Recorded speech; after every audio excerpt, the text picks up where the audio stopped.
Either these companies' valuations need to be cut by 50 or 70%, or you need a massive destruction in the labor market that creates tons of efficiencies that their customers can then flow to the bottom line. And I think what the CEOs are saying is that there's going to be massive efficiencies.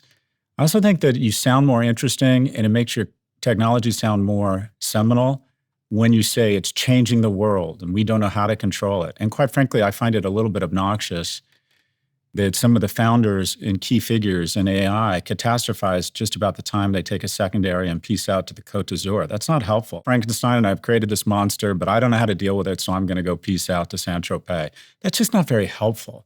So the first big fear of catastrophizing is just this unprecedented job destruction. They've been talking about that for 3 years, but let's look at the data. The unemployment rate in the US is 4.5%. Among youth, it's 8.8%. That is slightly below the historical average. The number of new business permits or new businesses started per capita in the United States has doubled in the last 10 years. And we hear about, well, what about Meta? They announced they were laying off, I think, 8,000 or 10,000 people yesterday. 2019 to 2025, they went from 16,000 people to 80. So even if they go back to 60,000, it takes them back about 24 months. So I don't doubt that there'll be a real dip or a severe V down in certain industries, customer service, probably the legal field.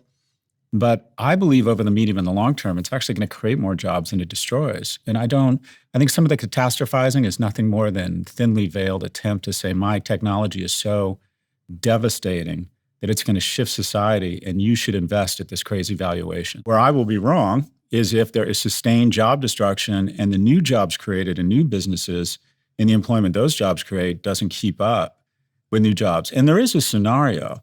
You don't need 100% unemployment like Musk is predicting. At 20% unemployment, the French had a revolution and Weimar Germany turned very ugly. At 20% unemployment, especially among youth, especially young men, tend to get very angry and take to the streets. So you could see a V that's so severe, even if there's a job recovery, if it hits 20% unemployment, that could cause real civil unrest.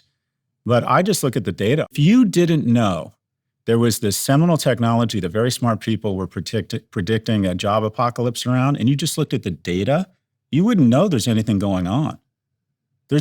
The data doesn't reflect that there's some big exogenous meteor coming for the employment market. Is there a case that this technology, because it's built on the internet, so it has inherent rapid distribution? Every day Anthropic release a model, ChatGPT release something, it spreads across the world very quickly and everybody's updating their technology at the speed of light, unlike the Industrial Revolution where you had to build infrastructure and physical infrastructure.